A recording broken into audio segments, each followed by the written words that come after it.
പരാഗണത്തിനെ ബാധിക്കുന്നില്ല. പരാഗണത്തെ ഇത് ബാധിക്കില്ല. വളവും കീടനാശിനിയുമായിട്ട് ഇത് യൂസ് ചെയ്യും. രണ്ടും ആണ്. ഇത് മൈക്രോ ന്യൂട്രിയൻ ഫെർട്ടിലൈസറുമാണ്, കീടനാശിനിയാണ്. ഇതിൻ്റെ സ്മെല്ല് കേട്ട് കഴിഞ്ഞാൽ ഒരുവിധം സംഭവങ്ങളൊന്നും അടുക്കില്ല. മുരിങ്ങയിലയും ഇത് കൊന്നയുടെ ഇലയാണ്.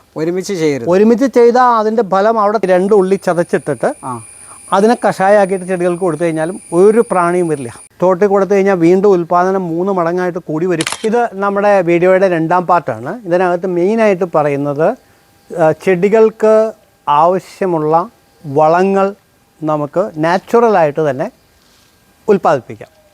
അത് പശുവിൻ്റെ ചാണകം യൂസ് ചെയ്യാം, ഗോമൂത്രം യൂസ് ചെയ്യാം, അവരുടെ പാല് യൂസ് ചെയ്ത് വളക്കൂട്ടുണ്ടാക്കാം, മോര് യൂസ് ചെയ്ത് വളക്കൂട്ടുണ്ടാക്കാം. ഇന്ന് നമ്മളിവിടെ പ്രതിപാദിക്കുന്നത് മോര് ശർക്കര വളക്കൂട്ടാണ്.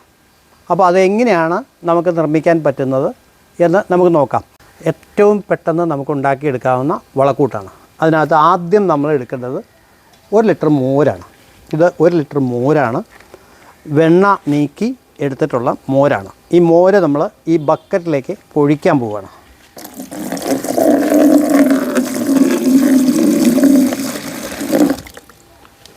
ഇപ്പോൾ നമ്മൾ മോരൊഴിച്ച് കഴിഞ്ഞാൽ നമ്മളിവിടെ ഇങ്ങോട്ട് കൊണ്ടുവന്നിട്ട് 1 ലിറ്റർ വെള്ളം നമ്മൾ എടുക്കണം. പുളിയില്ലാത്ത മോര് കടഞ്ഞെടുത്തതാണ്. 1 ലിറ്റർ വെള്ളം ഒഴിച്ചു.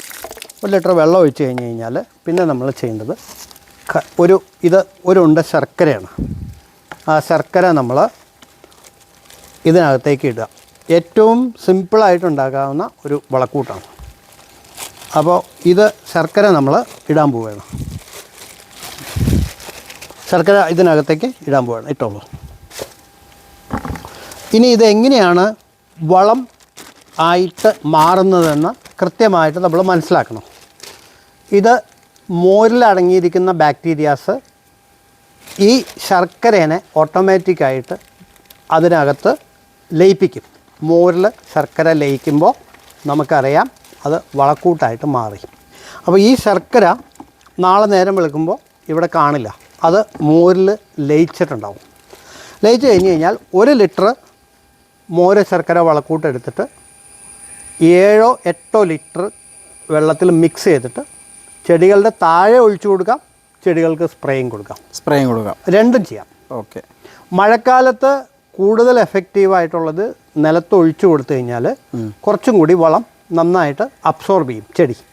നമുക്ക് സ്പ്രേയും ചെയ്യാം, നിലത്ത് ഒഴിച്ചു കൊടുക്കാം. അത് അവരവർക്ക് തീരുമാനിക്കാം. ചെറിയ വീട്ടമ്മമാർ 2 ചെടി വളർത്തുന്നവർ, 4 ചെടി വളർത്തുന്നവരൊക്കെ ഉണ്ടാവാം. അവർ ഒരു ഗ്ലാസ്സിൽ ഈ ശർക്കര അരിഞ്ഞ് ഇട്ടിട്ട് കലക്കിയിട്ട് ചെടിയുടെ ആരോഗ്യം നോക്കിയിട്ട് ചെറിയ ചെടിയാണെങ്കിൽ അതിനനുസരിച്ചും വലിയ ചെടിയാണെങ്കിൽ അതിനനുസരിച്ചും കൊടുത്താൽ മതി. ഇത് അല്പം കൂടി എന്ന് വെച്ചിട്ട് യാതൊരു പ്രശ്നങ്ങളും ചെടിക്ക് വരില്ല. നാച്ചുറൽ ആയിട്ടുള്ള വളക്കൂട്ടാണ്. ഇതാണ് പണ്ട് കാലഘട്ടത്ത് ചെയ്തുകൊണ്ടിരുന്നത്. എല്ലാവരുടെയും വീട്ടിൽ പശുക്കളുണ്ടായിരുന്നു. അവരുടെ മോരുപയോഗിച്ച് എല്ലാവരുടെ വീട്ടിലും പച്ചക്കറികളുണ്ടായിരുന്നു. ആരോഗ്യവും ഉണ്ടായിരുന്നു ആളുകൾക്ക്. ഇന്ന് ഇതെല്ലാം പോയി കഴിഞ്ഞപ്പോൾ ആരോഗ്യത്തിൻ്റെ രീതിയൊക്കെ മാറിക്കൊണ്ടിരിക്കുകയാണ്. ഇതാണ് മോര് ശർക്കര വളക്കൂട്ട്. ഈ ശർക്കര ഈ മോരും നമ്മൾ കുറച്ച് വെള്ളം ഒഴിച്ചു, അതിൽ ലയിക്കുന്നതാണ് അതിൻ്റെ ടൈം. അതായത് നമുക്ക് ഇന്ന് വെച്ച് നാളെ തന്നെ എടുത്ത് ഉപയോഗിക്കാം. ഇന്ന് വെച്ച് നമുക്ക് ഇന്ന് വൈകുന്നേരം ആകുമ്പോഴേക്കും ശർക്കര അലുത്തിട്ടുണ്ടെങ്കിൽ ഇന്ന് വൈകുന്നേരം തന്നെ യൂസ് ചെയ്യാം. അല്ല നാളെ രാവിലെയാണ് ശർക്കര ഇതിനകത്ത് എടുക്കണമെങ്കിൽ നാളെ രാവിലെ എടുത്ത് യൂസ് ചെയ്യാം. അതായത് ചുരുക്കി പറഞ്ഞാൽ ഒരുപാട് ദിവസം കാത്തിരിക്കേണ്ട ആവശ്യമില്ല. ഇല്ല, വളരെ പെട്ടെന്ന്. വീട്ടമ്മമാർക്കൊക്കെ ആണെങ്കിൽ ശർക്കര ഒരു ഗ്ലാസ്സിലെടുത്തിട്ട് ആ ശർക്കര അരിഞ്ഞിട്ടാലും മതി, എന്നിട്ട് നന്നായി ഇളക്കിയാൽ മതി. എങ്കിൽ അങ്ങനെ വേണമെങ്കിലും ചെയ്യാം. അങ്ങനെ വേണമെങ്കിലും ഇപ്പോൾ 2 ചെടി 4 ചെടി വളർത്തുന്നവർക്കൊക്കെ ഇത് നോക്കിയിരിക്കണമെന്നൊന്നുമില്ല. അപ്പോൾ അങ്ങനെയും ചെയ്യാം. ഇനി അടുത്തത് നമ്മൾ ശീമക്കൊന്നയുടെ കഷായമാണ് കാണിക്കാൻ പോകുന്നത്. അപ്പോൾ ഇതാണല്ലേ, ഇത് നമ്മുടെ കഷായ പുരയാണ്. ഈ കൃഷിയിടത്തിലെ കഷായ പുരയാണിത്. ഇത് ഏതാണ്ട് 12 മുതൽ 15 ലിറ്റർ വെള്ളം കൊള്ളുന്ന ഒരു പാത്രമാണ്, ചെരുവാണ്. ഇതിനകത്ത് ഇപ്പോൾ ഇട്ട് വെച്ചിരിക്കുന്നത് ശീമക്കൊന്നയുടെ കഷായമാണ്. ഇത് 15 ലിറ്റർ വെള്ളത്തിനകത്ത് ഇതാ ഒരു വാളം ശീമക്കൊന്ന, അതിൻ്റെ തണ്ടും ഇലയെല്ലാം കൂടി ചേർത്ത് അതിനകത്തേക്ക് ഇടുക. ഒരു വാളം, ഇതിന് അളവൊന്നുമില്ല. ഇതിനകത്തേക്ക് നമ്മൾ ഈ ചെരുവത്തിലിട്ടു. ചെരുവത്തിലിട്ട് കഴിഞ്ഞാൽ ഇത് വെട്ടിത്തിളയ്ക്കണം. വെട്ടിത്തിളയ്ക്കുന്നതാണ് ഇതിൻ്റെ ടൈം. വെട്ടിത്തിളച്ച് കഴിഞ്ഞാൽ ഒരു ദിവസം വേണമെങ്കിൽ നമുക്ക് വച്ചേക്കാം. അത് കഴിഞ്ഞിട്ട് ചെടിയുടെ അടിയിലേക്കും ഇട്ട് കൊടുക്കാം, ചെടിയുടെ അടിയിലേക്ക് ഒഴിക്കാം, ചെടിയിൽ സ്പ്രേ ചെയ്യാം. സ്പ്രേയും ചെയ്യാം. കീടങ്ങളൊന്നും അടുക്കില്ല. ഇതിൻ്റെ ഒരു മണം അല്ലേ? ഇതിൻ്റെ മണം കൊണ്ട്. ഇപ്പോൾ ഇത് കാണിച്ചിരിക്കുന്നത് നമ്മൾ ശീമക്കൊന്നയാണ്. ഇനി അടുത്തത് ആര്യവേപ്പിലയാണ്. സെയിം പ്രോസസ്സാണ്, ഒരു വ്യത്യാസവും ഇല്ല.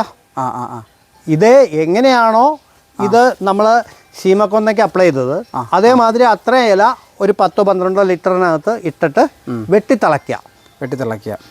അപ്പോൾ തിളച്ചിട്ട് ഒരു ദിവസം വെക്കുക, തണുത്തിട്ട് നമുക്ക് സ്പ്രേ ചെയ്ത് കൊടുക്കാം. ഓക്കെ, ഇതിപ്പോൾ നമുക്ക് എന്താ പറയുക, ഒരു വളവും കീടനാശിനിയുമായിട്ട് ഇത് യൂസ് ചെയ്യാം. രണ്ടും ആണ്. ഇത് മൈക്രോ ന്യൂട്രിയൻ ഫെർട്ടിലൈസറും ആണ്, കീടനാശിനിയാണ്. ഇതിൻ്റെ സ്മെല്ല് കേട്ട് കഴിഞ്ഞാൽ ഒരുവിധം സംഭവങ്ങളൊന്നും അടുക്കില്ല. അപ്പോൾ ഇലക്കഷായത്തിൽ നമ്മൾ ഇത് ശീമക്കൊന്ന ഇവിടെ കാണിച്ചു. സെയിം പ്രോസസ്സാണ്. കഷായ പുരയാണിത്. ഈ കഷായ പുരയിൽ 12 ലിറ്റർ വെള്ളം കൊള്ളുന്ന ചിരവാണ്.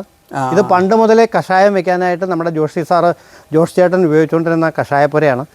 അപ്പോൾ ഇതിനകത്തേക്ക് ഈ 12 ലിറ്റർ ഇത് നമ്മൾ മാറ്റി കഴിഞ്ഞാൽ 12 ലിറ്റർ വെള്ളം ഒഴിക്കുക. 10-12 ലിറ്റർ എങ്ങനെയായാലും കുഴപ്പമില്ല. എന്നിട്ട് ഒരു വാളം നമ്മുടെ ഇല ഇട്ട് വെട്ടിത്തിളപ്പിക്കുക. നന്നായിട്ട് തിളയ്ക്കണം. അത് ചിരട്ട ഉപയോഗിച്ച് കത്തിക്കുമ്പോൾ പെട്ടെന്ന് വെട്ടിത്തിളയ്ക്കും. വിറകാണെങ്കിൽ അതിനനുസരിച്ച് മാറ്റം വരും, സമയത്തിൽ മാറ്റം വരും. എങ്ങനെയാണെങ്കിലും നന്നായി വെട്ടിത്തിളയ്ക്കണം. അതായത് കണ്ടിന്യൂസ് ആയിട്ട് ഒരു 10-15 മിനിറ്റ് തിളച്ചുകൊണ്ടിരിക്കും. 20 മിനിറ്റിൻ്റെ മുകളിൽ വേണം. 20-22 മിനിറ്റ് തിളച്ച് ഇങ്ങനെ ഇതിങ്ങനെ തിളച്ച് മറിയും. നമുക്ക് നിന്ന് കാണാം. ഇതിങ്ങനെ തിളച്ച് മറിയുമ്പോൾ നമ്മൾ ഇത് റെഡി ആയെന്നാണ് വെക്കുന്നത്. നമുക്ക് മുരിങ്ങയില വേണമെങ്കിലും ഇങ്ങനെ തിളച്ച് യൂസ് ചെയ്യാം. മുരിങ്ങയില, ശീമക്കൊന്നയുടെ ഇല, വേപ്പിൻ്റെ ഇല, മോര ശർക്കര വളക്കൂട്ട് നമ്മളിപ്പോൾ കാണിച്ചു. പാലും മുരിങ്ങയിലയും തമ്മിലുള്ള മിക്സും നമുക്ക് യൂസ് ചെയ്യാം. ഗോമൂത്രം, ശർക്കരപ്പാനി. അതിപ്പോൾ നമ്മളിവിടെ ഇപ്പം നമ്മൾ മോര് ശർക്കരക്കൂട്ട് കാണിച്ചു. അതേമാതിരി 1 ലിറ്റർ മോരെടുക്കുക, 1 ഗോമൂത്രം എടുക്കുക, 1 ലിറ്റർ വെള്ളവും അതിനകത്തേക്ക് ഒഴിക്കുക, ഒരു ഉണ്ട ശർക്കര ഇടുക. അത് നേരത്തോടെ നേരം 24 മണിക്കൂർ കഴിയുമ്പോൾ ആ ശർക്കര വെള്ളത്തിൽ അലിഞ്ഞ് ചേർന്നിട്ടുണ്ടാവും. ഗോമൂത്രത്തിൽ അലിഞ്ഞ് ചേർന്നിട്ടുണ്ടാവും. അതെടുത്ത് ചെടികൾക്ക് സ്പ്രേ ചെയ്താൽ ഒരു കീടങ്ങളും ഇതിൻ്റെ ഒന്നും സ്മെല്ല് കേട്ട് കഴിഞ്ഞാൽ ഒരു കീടങ്ങളും ചെടീനെ വരില്ല. അപ്പോൾ നമുക്കിത് ഓൾമോസ്റ്റ് എല്ലാ നെൽകൃഷിക്ക് ഉപയോഗിക്കാം അല്ലേ? എല്ലാ കൃഷിക്കും ഉപയോഗിക്കാം. പക്ഷേ ആളുകൾ എന്താ ചെയ്യുക എന്ന് വെച്ച് കഴിഞ്ഞാൽ, ഒരു ചെടി നട്ടിട്ട് അതിൻ്റെ ആയുസ് 100-120 ദിവസമായിരിക്കും. എല്ലാ 10 ദിവസം കൂടുമ്പോഴും ഇത് റൊട്ടേഷൻ മാറി അടിച്ചുകൊണ്ടിരിക്കണം. ഇതിനാരും മെനക്കെടാറില്ല. ഒരു ദിവസം അടിച്ചിട്ട് കാര്യമില്ല. ഒരു തവണ അടിച്ചിട്ട് കാര്യമില്ല. ഒരു 10 ദിവസം കഴിയുമ്പോൾ അടുത്ത 20ാമത്തെ ദിവസം നമ്മൾ വീണ്ടും അടുത്ത ഇലയിട്ട് അടിക്കണം. പിന്നെ 30ാമത്തെ ദിവസം അടുത്ത ഇല കൊടുക്കണം. 40ാമത്തെ ദിവസം കൊടുക്കണം. 50ാമത്തെ ദിവസം കൊടുക്കണം. 60ാമത്തെ ദിവസം കൊടുക്കണം. അങ്ങനെ 120 ദിവസമാണ് ഒരു വെജിറ്റബിളിൻ്റെ ആയുസെങ്കിൽ എല്ലാ 10 ദിവസം കൂടുമ്പോൾ കൃത്യമായിട്ട് കൊടുത്താൽ അതിൻ്റെ റിസൾട്ട് അവിടെ ഉണ്ടാവും. വേറൊരു കാര്യം കൂടി സൂചിപ്പിക്കാം. ഇതിൻ്റെ പരാഗണം നടക്കുമ്പോൾ ഈ ഇലകളിൽ വരുന്ന സത്തുക്കളെ ഒന്നും ഈ തേനീച്ചകൾ സുഗമമായിട്ട് പരാഗണം നടത്തും. പരാഗണത്തിനെ ബാധിക്കുന്നില്ല. പരാഗണത്തെ ഇത് ബാധിക്കില്ല. ഓക്കെ, വളരെ ഉപകാരമുള്ളൊരു വളമാണ്. ഒപ്പം തന്നെ അവസാനത്തെ ഒരു 60 ദിവസമൊക്കെ കഴിയുമ്പോൾ മുരിങ്ങയിലയുടെ ലീഫ് നമ്മൾ വീണ്ടും തോട്ടിൽ കൊടുത്തു കഴിഞ്ഞാൽ വീണ്ടും ഉൽപ്പാദനം 3 മടങ്ങായിട്ട് കൂടി വരും. ഉൽപ്പാദനം കൂടി വരും. അപ്പോൾ മുരിങ്ങയില എല്ലായിടത്തും കിട്ടില്ല. ആയിക്കോട്ടെ. അപ്പോൾ കിട്ടുന്നവർക്ക് അത് ചെയ്യാം. അപ്പോൾ ഇത് ഒന്നും കൂടി റിപ്പീറ്റ് ചെയ്യാം. 10-12 ലിറ്റർ വെള്ളം എടുക്കുക. ഒരു വാളം നമ്മുടെ 2 കൈയിലും പിടിക്കാവുന്ന രീതിയിൽ ഒരു വാളം ഇലകൾ എടുത്ത് ഇതിനകത്തേക്ക് ഇട്ടാൽ മതി. ഇട്ട് തിളപ്പിക്കുക, കഷായമാക്കി മാറ്റുക, കഷായം ചെടിക്ക് ഇട്ട് കൊടുക്കുക. ഇത് മണ്ണിലേക്ക് പോകുമ്പോൾ മണ്ണിൻ്റെ ബലഭൂഷ്ഠത കൂടും, സൂക്ഷ്മ മൂലകങ്ങൾ വർദ്ധിക്കും. ചുരുക്കി പറഞ്ഞാൽ സൂക്ഷ്മ മൂലകങ്ങൾ അടങ്ങിയ ഒരു ഒന്നാം തരം വളക്കൂട്ടാണ്. പക്ഷേ ഇത് ചെയ്യുന്നവർ ഒരു കാര്യം പ്രത്യേകം ശ്രദ്ധിക്കണം. ഓരോ സെക്ഷനായിട്ടേ എടുക്കാൻ പാടുള്ളൂ. ഉദാഹരണത്തിന് മുരിങ്ങയിലയും നമ്മുടെ ഈ ഇലയും കൂടി കൂട്ടി, ഇത് കൊന്നയുടെ ഇലയാണ്, ഒരുമിച്ച് ചെയ്താൽ അതിൻ്റെ ഫലം അവിടെ തീർന്നു. ഒരുമിച്ച് ഇവിടെ തിളപ്പിച്ച് കഴിഞ്ഞാൽ അതിൻ്റെ ഫലം അവിടെ തീർന്നു. ഒരുമിച്ച് ചെയ്യാൻ പാടില്ല. എല്ലാം ഒറ്റയ്ക്ക് ചെയ്യണം. അത് വളരെ ശ്രദ്ധിക്കണം. ഒപ്പം തന്നെ ഉള്ളി, വെളുത്തുള്ളി കഷായവും ഇതേമാതിരി തന്നെ എഫക്റ്റീവാണ്. തിളപ്പിച്ചെടുക്കണം. അത് 1 ലിറ്റർ വെള്ളം മതി. 1 ലിറ്റർ വെള്ളത്തിൽ 1 ഉള്ളി അല്ലെങ്കിൽ 2 ഉള്ളി ചതച്ചിട്ടിട്ട് അതിനെ കഷായമാക്കിയിട്ട് ചെടികൾക്ക് കൊടുത്തു കഴിഞ്ഞാലും ഒരു പ്രാണിയും വരില്ല. അപ്പോൾ വെളുത്തുള്ളിയും ഇതേമാതിരി തന്നെ പക്ഷെ തിളപ്പിക്കണം. തിളപ്പിച്ച് അതിൻ്റെ സ്മെല്ലിനെ അവിടെ എടുക്കണം. അങ്ങനെ ചെയ്തിരുന്നാൽ ഒരു പ്രാണിയും ഒരു കീടങ്ങളും അടുത്ത് വരില്ല. പക്ഷേ അതിൽ വെള്ളം ചേർക്കണോ അതോ അതേമാതിരി ഡൈലൂട്ട് ചെയ്യണം. അത് ചെടിയുടെ ആരോഗ്യം നോക്കി നമുക്ക് ഡൈലൂട്ട് ചെയ്യാം. അതായത് ഇപ്പോൾ 1 ലിറ്ററിൽ വെള്ളത്തിൽ നമ്മൾ 2 അല്ലി ഇട്ട് തിളപ്പിച്ചു. അതിൽ നമ്മൾ എത്ര ലിറ്റർ വെള്ളം ചേർക്കണം? അതിനകത്ത് ഇതിനകത്ത് ഇടുമ്പോൾ 2 ഉള്ളിയാണ് ഇടുന്നത്. അപ്പോൾ നമുക്കൊരു 3-3.5 ലിറ്റർ വെള്ളം ചേർക്കാവുന്നതേ ഉള്ളൂ. ഉള്ളി ഫുള്ളായിട്ട് ഇടണോ അതോ ഉള്ളി അരിഞ്ഞിടണം. 2 ഉള്ളി എന്ന് പറയുമ്പോൾ ഏതാണ്ട് 30-60 ഗ്രാം വരും. 60 ഗ്രാം ഇപ്പം ഇവിടെ കിട്ടിയോ? ഓക്കെ. 3-4 ലിറ്റർ വെള്ളമായിട്ട് ഡൈലൂട്ട് ചെയ്തിട്ട്, ഡൈലൂട്ട് ചെയ്യുമ്പോൾ പ്രത്യേകം ശ്രദ്ധിക്കേണ്ട ഒരു കാര്യം, വെള്ളമായിട്ടും ഇത് ലയിക്കാൻ 30 മിനിറ്റ് വേണം. നമ്മളിപ്പോൾ ഇത് 12 ലിറ്റർ എടുത്തു, വെള്ളത്തിലേക്ക് ഒഴിച്ചു കഴിഞ്ഞിട്ട് ഉടനെ കൊണ്ടുവന്ന് അടിക്കാനോ ഒഴിക്കാനോ പാടില്ല. ഇത് വെള്ളമായിട്ട് ലയിക്കണം. അതിന് മിനിമം 1 മണിക്കൂറിൻ്റെ മുകളിലെടുക്കും. അപ്പോൾ കലക്കി വെച്ചേക്കുക. കലക്കി ഒരു 1-2 മണിക്കൂർ വെച്ച് കഴിഞ്ഞാൽ വെള്ളമായിട്ടും ലയിക്കും. എല്ലാവർക്കും പറ്റുന്നത് എന്നാന്ന് വെച്ച് കഴിഞ്ഞാൽ ഇത് എടുക്കുകയും ഇതിൻ്റെ അകത്ത് പമ്പിൽ അടിക്കുകയും സ്പ്രേ ചെയ്യുകയും ഒക്കെ ഒരുമിച്ചാണ്.